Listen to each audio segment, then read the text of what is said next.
மதத்தை மையமாக வைத்து தான் அரசியல் செய்வாங்க அப்படின்னு சொல்கிறாங்க. ஆனால் மத கிரகர்களும் இருக்கிறார், நான் இல்லை என்று சொல்லவில்லை. உங்களுடைய இப்போ புதிதாக வந்திருக்கக்கூடிய விஜய்க்கும் வந்து அங்கே ஆதரவு இருக்கிறதா சொல்கிறாங்க. வளர்ந்து வரக்கூடிய நாட்டில் மக்களுடைய சிந்தனைகளும் வளரும், சும்மா இருக்க மாட்டான். New party launch. இந்த மீனவர்கள் வந்து டீசல் மானியத்தெல்லாம் வந்து உயர்த்தி கொடுக்கணும் அப்படிங்கிற மாதிரியெல்லாம் கோரிக்கை வைக்கிறாங்க. 3000 ரூபாய் இருந்தது 5000 ஆக்கி திரும்ப 8000 ஆக்கப்பட்டிருக்கு. பார்த்தீங்கன்னா அண்டை மாவட்டங்களில் இருக்கக்கூடிய மீனவர்களுக்கும் உங்கள் மாவட்ட மீனவர்களுக்கு பிரச்சனை வருது. அது என்ன காரணம்? திருட்டுத்தனமாக போய் மீன் பிடிப்பது தவறு. உங்கள் மாவட்டம் சேர்ந்தவங்க திருட்டுத்தனமாக போகிறாங்க. சில தவறுகள் வரப்படுது எங்கள் மாவட்டத்தை சேர்ந்தவங்க. உங்களுக்கு வந்து மீண்டும் வந்து நீங்கள் தேர்தல் நீங்கள் நின்னால் உங்களுக்கு வாக்காளர்கள் ஏன் வாக்களிக்கணும் சார்? என்ன வாக்காளர்கள் நம்புகிறார்கள், நான் வாக்காளர்கள் நம்புகிறேன்.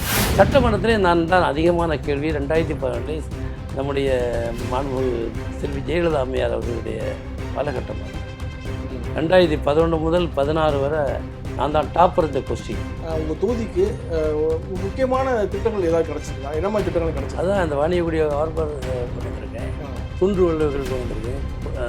இன்னும் துண்டு வளைவுக்கு சிறப்படுத்தப்பட்ட அடித்தளம் போடப்பட்டிருக்குது. எக்ஸாமின் பண்ணி அது ஓகேன்னு சொல்லியிருக்காங்க. ஆனால் இப்போ உங்களுக்கு வந்து காங்கிரஸ் கட்சி போட்டியிடக்கூடிய இடங்களில் திமுக உள்ளிட்ட கூட்டணி கட்சியுடைய உறுப்பினர்கள் அல்லது கூட்டணி கட்சியை சேர்ந்த தொண்டர்கள் வந்து ஒத்துழைப்பு கொடுக்குறாங்களா? முழுமையான ஒத்துழைப்பு. ஏன்னா கவர்மெண்ட் வரணும் இல்லையா? கேள்வி களம். வணக்கம் நேயர்களே, இன்றைய கேள்விக்கிழமை நிகழ்ச்சியில் கலந்து கொண்டு பல்வேறு தகவல்களை வழங்குவதற்காக குளச்சல் சட்டமன்ற தொகுதி உறுப்பினர் திரு பிரின்ஸ் அவர்கள் நம்மோடு இருக்கிறார்கள். வணக்கம் சார். தேர்தல் நெருங்கிடுச்சு. அங்கே எந்த மாதிரியான சூழல்கள் இந்த தேர்தலில் உங்களுக்கு வெற்றி வாய்ப்பை ஏற்படுத்த நீங்கள் நம்புறீங்க? இந்த அரசை பொறுத்த மட்டும் இல்லை, மீனவர்களுக்கான வச்சுருந்தான், மற்றவங்களுக்கான வச்சுருந்தான், நல்ல நல்ல திட்டங்களை இந்த அரசு கொடுத்திருக்கிறது. அவற்றை பார்க்கிற போது நிச்சயமாக மக்களே புரிந்து நல்ல திட்டங்களை தந்த அரசுக்கு வரவேற்பை கொடுப்பார்கள் என்பதை நான் காண்கிறேன். இப்போ மீனவர்கள் பிரச்சனையை பொறுத்த வரைக்கும் இந்த தூண்டில் வளைவு பிரச்சனை இருக்குது. போதுமான அளவு தூண்டில் வளைவுகள்லாம் ஏற்படுத்தப்பட்டிருக்கிறது. வரலாற்று சிறப்பு மிக்க அரசு என்று நான் சொல்வேன். மீனவர்களுடைய நலன் கருதிய அரசு. இந்த லாஸ்ட் 5 இயர்ஸில் என்னுடைய தொகுதி குளச்சல் தொகுதியில் சுமார் 12 கிராமங்கள், மீனவ கிராமங்கள் இருக்கிறது. சுமார் 38,000 முதல் 40,000 41,000 மக்கள் தொகை இருக்கக்கூடிய என்னுடைய மீனவ கிராமம் இருக்கக்கூடிய தொகுதி. மீனவ மக்கள் மீன்பிடித்திலே நம்பி இருக்கக்கூடிய மக்கள் மோர் தேன் 7,500 இருக்கார்.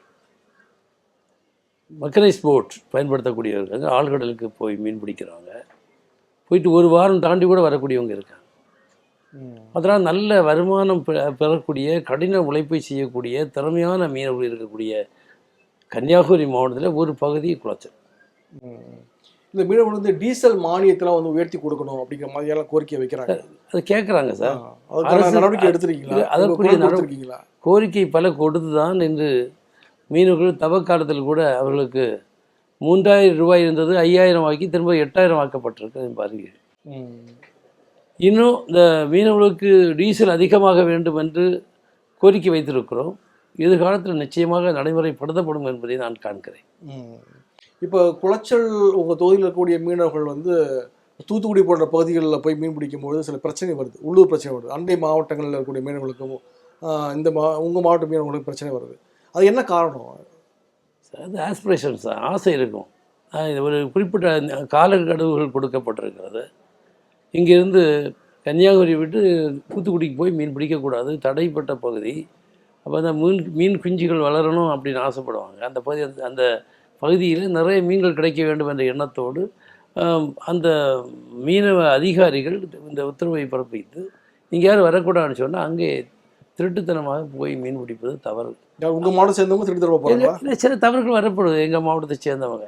இதே போல் அந்த மாவட்டத்தை சேர்ந்தவங்களும் அவங்க இங்கே தடைக்கால இருக்கக்கூடிய வர்றது இது வழக்கம். அப்போ மீன்வள அதிகாரிகள் இதை கண்டுபிடித்து அவர்களை சிறைப்பிடித்து நடவடிக்கை எடுத்து வழக்குகள் போடப்பட்டு அவங்க நஷ்ட பரிகாரம் பெற்றுக்கொள்ளிருக்கிறார். இப்படிப்பட்ட சம்பவம் நடந்திருக்கிறது, இன்னும் நடக்க தான் செய்யும். இப்போ ஏற்கனவே நம்ம இலங்கை கடற்படையால் நம்ம மீனவர்கள் கைது செய்யப்படக்கூடிய சம்பவத்தை பேசுகிறோம். இப்போ இங்கே இருக்கக்கூடிய நியாயத்தை போல தான் அங்கேயும் ஒரு நியாயம் இருக்குதா? இல்லை சார், அந்த நியாயம் இந்த நியாயம் இல்லை ஒன்றாக இல்லை இருக்குதா? உண்மை. யார் தவறு செய்தாலும் தவறுக்கு தண்டனை வேண்டும். ஆ. அது ஆஸ்பிரேஷன் நான் சொல்லக்கூடிய அதிக ஆசைப்படுகிறது. எனக்கு விடுப்பு இருக்கக்கூடாது, நான் இங்கே விடுப்பாக இருக்கிறேன், அங்கே விடுப்பு இருக்கிற போது நான் சென்று மீன் பிடிக்க வேண்டும் என்ற எண்ணத்தோடு, தவறான எண்ணத்தோடு தான் சென்று மீன் பிடிக்கிறார், மாட்டிக்கிடுறாங்க. அப்படி சில வழக்குகள் ஏற்பட்டது என்பதை நான் அறிவேன். நான் கூட அதுக்கு சிபாரிசு செய்து இந்த பிரச்சனையை சால்வ் செய்யுங்கள் என்று கேட்டுக்கொண்டிருக்கிறேன். அதிகாரிகளும் அதனுடைய ஃபைனை போட்டு முடிச்சிருக்காங்க. இப்போ 3 முறை வந்து சட்டமன்ற உறுப்பினராக நிற்கிறீங்க. இப்போ 3 முறையும் வந்து நீங்கள் தொகுதிக்கு என்னென்ன மாதிரியான நலத்திட்டங்கள் செஞ்சுருக்கீங்க? உங்களுக்கு வந்து மீண்டும் வந்து நீங்கள் தேர்தலில் நீங்கள் நின்னா உங்களுக்கு வாக்காளர்கள் ஏன் வாக்களிக்கணும் சார்? என்ன வாக்காளர்கள் நம்புகிறார்கள், நான் வாக்காளர்கள் நம்புகிறேன். 2011 நான் ஆரம்பிக்கப்பட்ட இந்த அரசியல் பயணம் சட்டமன்ற உறுப்பு என்ற வகையில் நான் 2011 எனக்கு மிகப்பெரிய லீடிங் எனக்கு இல்லை, அரௌண்ட் 12,000 லீடிங் தான். மக்களோடு நான் அப்ரோச் பண்ணி, எந்த மீன்பிடி மக்களாக இருக்கட்டும், தொழில் செய்யக்கூடிய மக்களாக இருக்கட்டும், பல்வேறு விதமான தொழிலை நம்பி இருக்கக்கூடிய மக்கள் இருக்கிறார். அத்தனை மக்களோடும் நான் ஒரு சகோதரனாக, நண்பனாக, குடும்பத்தில் ஒருவனாக தன்னுடைய பயணத்தை ஏற்படுத்திய காரணத்தால் தான் 2வது ஒரு வாய்ப்பு தந்தாங்க. இது போதாது, இன்னும் செய்ய வேண்டும் என்ற எண்ணத்தோடு மக்கள் வாக்குகளை அளித்தார்கள். அந்த வாக்குகளுக்கு ஏற்றபடி நம்பிக்கையில் நான் அவர்களோடு என்னுடைய பயணத்தை நடத்தி கொண்டிருக்கிறேன். ஒரு எளியவனாக, நான் சட்டமன்ற உறுப்பு என்று வெற்றியை விட்டு வருவன் அல்ல. நான் ஒரு என்ன சொன்னால், நான் ஒரு பணியாளனாக பணி செய்கிறவன். அந்த மக்களுக்கு ஏதாவது செய்யணும், ஏழைகள் மக்களுக்கு எது தேவையோ அதை செய்யணும், மக்களோடு ஒரு மனிதனாக பயணிக்கிறவன். அது பயணித்த காரணத்தால் தான் 2வது முறை வாய்ப்பை தந்தார்கள். இப்போ அதிகமான வாக்குகள், அதிகமான இன்னும் ஒரு 25,000 வாக்கு வித்தியாசம். அப்போ மீண்டும் அந்த வாய்ப்பு கிடைச்ச உடனே நான் நன்றியோடு அவர்களை ஏற்றுக்கொண்டு அந்த பயணத்தை தொடர்ந்து நடத்தினேன். இன்னும் கொஞ்சம் விட்டு கொடுத்து எல்லாரையும் சந்தித்து, ஜாதி மதத்தெல்லாம் நான் பார்க்குறதே கிடையாது, எந்த தொழில் செய்கிறேன்னு பார்க்குறது கிடையாது, எந்த ஜாதின்னு பார்க்குறது கிடையாது, மக்களோடு இணைந்து ஒரு மக்கள் தொண்டனாக பயணித்த காரணத்தால் 3வது ஒரு வாய்ப்பை தந்தார். அதிகமான வாக்குகள் கிடைத்தது. நான் வந்து எதையும் எதிர்பார்ப்பதில்லை. சட்டமன்றத்திலே நான் தான் அதிகமான கேள்வி 2011 நம்முடைய மாண்புமிகு செல்வி ஜெயலலிதா அம்மையார் அவர்களுடைய காலகட்டம் அது. 2011 முதல் 16 வரை நான் தான் டாப்பர் இந்த கொஸ்டின். அதிகமான கேள்விகளை கேட்டிருக்கிறேன், அதிகமான துணை கேள்விகளை கேட்டிருக்கிறேன். அதனால் பெரிய மதிப்பு மரியாதை எனக்கு கிடைத்திருக்கிறார். நான் 2011-16 காலகட்டத்தில் ஒரே ஒரு நாள் தான் விடுப்பு எடுத்திருக்கிறேன். 2011-21 நான் 2வது ரேங்கில் வரேன். அதிகமான கேள்வி கேட்டதிலே, கால் மோஷன் கவன ஈர்ப்பு தீர்மானம் கேட்டதிலே, தகவல் கோரியதில் நான் தான் டாப்பராக வந்தேன். அதில் பத்திரிகையில் விளம்பரப்பட்டிருக்கிறது. சட்டமன்றத்தில் அன்றைய சபாநாயகர் வெளிப்படையாக சொன்னார், பிரின்ஸ் அவர்களுக்கு பாராட்டுகள் தெரிவிக்கிறேன், புரட்சி சட்டமன்ற உறுப்பினர் திறமையாக செயல்படுகிறார். அப்போது நான் நோ ஆப்சன்ட் 2016-21 வரை. இப்போ 21 முதல் 25 வரை நான் தான் அதிகமான நிறைய இடத்துல பேசியிருக்கிறேன். கால் மோஷன் நான் தான் 3வது ரேங்கில் வந்திருக்கிறேன். எனக்கு கேள்விகள், நான் ஏன்னா வந்து கூட்டணி ஒரு ஆட்சி இல்லை என்றாலும் கூட்டணி ஒரு அமைப்பு, ஒரு கட்சியுடைய ஆட்சி இருக்கிறது. திராவிட முன்னேற்ற கழகம் எங்களோடு இணைந்த ஒரு இயக்கமான காரணத்தால், அவருடைய ஆட்சி எங்களோடு இணைந்து ஒத்துப்போகக்கூடிய காரணத்தால் அதிகமான கேள்விகளை நான் கேட்க முடியாது, அவர் குற்றப்படுத்த முடியாது. ஆனாலும் தேவைப்பட்ட அத்தனை கேள்விகளையும் கேட்டு எது மக்களுக்கு தேவையோ அத்தனையும் பெற்று தந்திருக்கிறேன். ஆகவே தான் இந்த முறையும் நான் இப்போ வெளிப்படுத்தினாங்க, எல்லா நாளும் ஒழுங்காக வந்த சட்டமன்ற உறுப்பு என்ற பெருமையை நான் பெற்றிருக்கேன். இப்போ அந்த உங்களுடைய தொகுதிக்கு உட்பட்ட பகுதிகளாக என்னன்னு தெரியல, கன்னியாகுமரியிலேருந்து ஒரு துறைமுகம் கொண்டு வர வேண்டும் என்பது போல ஒரு முயற்சிகள்லாம் மேற்கொள்ளப்பட்டது. அதுக்கு வந்து மீனவ மக்கள்லாம் வந்து கடுமையான எதிர்ப்பு தெரிவித்தாங்க. அந்த திட்டம் வந்து இப்போ எப்படி இருக்கிறது? மீண்டும் வருவதற்கான வாய்ப்பு இருக்குன்னு சொல்கிறாங்க சார். அப்படி ஒரு திட்டத்தை கொண்டு வந்தார்கள். இயற்கையிலே குளத்தில் ஒரு இயற்கை துறைமுகம், கடவுளால் கொடுக்கப்பட்ட வரப்பிரசாதமாக கொடுக்கப்பட்ட பகுதி. அது மாதிரி ஒரு நல்ல பிளேஸ் அமைவதில்லை, இந்தியாவிலே அப்படிப்பட்ட இடம் இல்லை. அந்த இடத்துல ஒரு அந்த குளத்தில் நின்று வைத்து அது என்னால் நடத்த போக ஆசைப்பட்ட இடம் இணையம். அது கிள்ளியூர் பகுதிக்கும் குளச்சல் பகுதிக்கும் இடைப்பட்ட பகுதி இருக்கிறது. அவங்க ஒரு ஹைட் ஆஃப் கப்பல் துறைமுகம் கொண்டு வர வேண்டும் என்று ஆசைப்பட்டார்கள். அந்த துறைமுகத்தை மக்கள் எதிர்த்தார்கள். அது கொண்டு வர முடியாது, வர்த்தக துறைமுகத்துக்கு பாசிபிலிட்டிஸ். உட்பட விஜய் வசந்தகுமார் அவர்கள்லாம் கூட பாராளுமன்றத்தில் கொண்டு போய் பேசுவேன்லாம் சொல்லிட்டு இருந்தாங்க, முயற்சி எடுத்தாங்க. உங்களை போன்றவங்களும் வந்து தொடர்ந்து முயற்சி எடுத்தீங்க, அது வராமல் இருக்கிறதுக்கு. மீண்டும் வரும் அப்படிங்கிற மாதிரியான விஷயம் சொல்கிறாங்களே சார், இட்ஸ் நாட் பாசிபிள். இப்போ வாய்ப்பு ரொம்ப கம்மி. ஏன்னா ஒரு காரியத்தை மட்டும் சிந்திக்க வேண்டும். கன்னியாகுமரி மாவட்டத்தை பொறுத்த மட்டும் ஒரு குறுகிய மாவட்டம், டென்சிட்டி அதிகம், மக்கள் தொகை அதிகமாக இருக்கக்கூடிய மாவட்டம். உங்களுக்கு அண்ணன் வசந்தகுமார் அவர்கள் பாராளுமன்ற உறுப்பினராக இருக்க போது கூட எனக்கும் நானும் உட்பட ஆசைப்பட்டோம், நல்ல திட்டம் நமக்கு மாவட்டத்துக்கு வேண்டும், ஆனால் அது ஒரு சமூகத்தை பாதிக்கும் என்ற அச்சம் இருந்தது. மக்கள் அந்த குமுறலை பார்க்கிற போது அவர்கள் கண்ணீரை துடைக்க வேண்டுமா, வாழ்வு வேறு வித்தியாசமான வாழ்வு கொடுக்க வேண்டுமா என்று பிரச்சனை எங்கள் கண் முன்பாக வந்தபோது எது மக்களுக்கு தேவையோ அன்று கண்ணீரை துடைக்கிற வகையில் நாங்கள் இருந்தோம். அந்த திட்டத்தை கைவிட சொன்னோம். அந்த வர்த்தக துறைமுகம் எங்களுக்கு வேண்டாம் என்று சொன்னோம். அது சொன்னார்கள், பாரதிய ஜனதா கட்சியை சார்ந்தவர்கள் சொன்னார்கள், இந்த அரசு சொல்லிச்சு 50,000 கோடி ரூபா வந்துடும், அந்த மாவட்டத்துக்கு ரொம்ப வளர்ச்சி வரும். அதே டைமில் வளர்ச்சி வரும் என்று நான் சொன்னேன். விழிஞ்சம் அதற்கு வந்திருக்கிறது. அதற்கு பதிலாக விழிஞ்சம் வந்திருக்கிறது நன்றாக தான் இருக்கிறது என்று சொல்லவில்லை.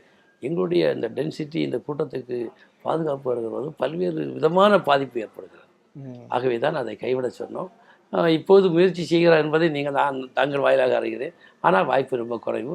நாங்களெல்லாம் சட்டமன்ற உறுப்பினராக பொறுப்பு மக்களோடு இருக்கிற போது அதை நாங்கள் ஏற்றுக்கொள்ள முடியாது. இல்லை, இப்போ அந்த துறைமுகம், வர்த்தக துறைமுகம் வந்தாக்கா மீனவர்கள் மட்டும் பாதிப்பு இல்லை, கடற்கரையில் இருக்கக்கூடிய விவசாய நிலங்களும் பாதிக்கும் அப்படின்னு சொல்கிறாங்களே, அதுக்கு ஆபத்து இருக்கா? இல்லை, அது உண்மைதான். நான் தான் சொன்ன குறுகிய மாவட்டம், வளம் நிறைந்த மாவட்டம், எல்லா வளங்களும் இருக்கிறது. இந்த வளங்கள் கூட சூறையாடப்பட்டு விடுமோ என்ற அச்சம் இருக்கிறது. அதற்குரிய பரப்பு இருந்திருந்தால் நிச்சயமாக இதை சம்மதித்திருக்கலாம், மக்களுக்கு வேலை வாய்ப்பு கிடைக்கும், அதற்கு தொழில் வளம் இன்னும் அதிகரிக்கும் என்று நம்புகிறேன். ஆனால் அது வாய்ப்பு இல்லாத காரணத்தால் தான் அதை தடை செய்தோம், அதை நிறுத்தி வைத்திருக்கிறோம். அப்போ முன்னாள் ஒன்றிய இணையமைச்சர் பொன் ராதாகிருஷ்ணன் அவர்களுக்கு வந்து இதில் முயற்சி எடுத்தாரா? அவர் கொஞ்சம் முயற்சி என்னோட கூட பேசினார், முயற்சி எடுத்தார். அவர் முயற்சியை செய்து பார்த்தார். நான் சொன்னேன், ஆனால் இப்படி எல்லாம் இந்த இடத்துல எல்லாம் மக்களுடைய நிலைமை பார்க்க வேண்டும். இங்கு ஒரு சமூகம், மீனவ மக்கள் பாதிக்கப்படுவார்களே, அவருடைய வளர்ச்சி குன்றிவிடுமோ, அவர் வாழ்க்கைக்கு கொஸ்டின் மார்க் வந்து விடுமோ என்பதுதான் காரியம்.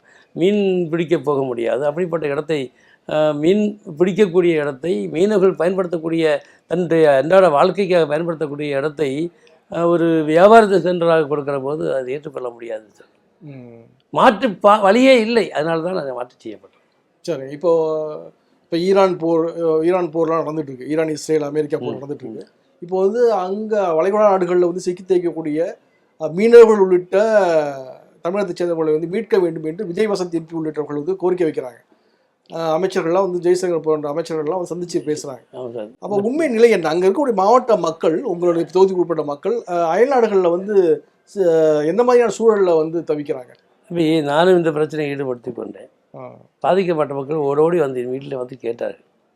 கடியப்பட்டினம் ஒரு கிராமத்தில் மட்டும் 136 பேர் ஈரானில் மாட்டி ஒரு தீவில் இருக்காங்க.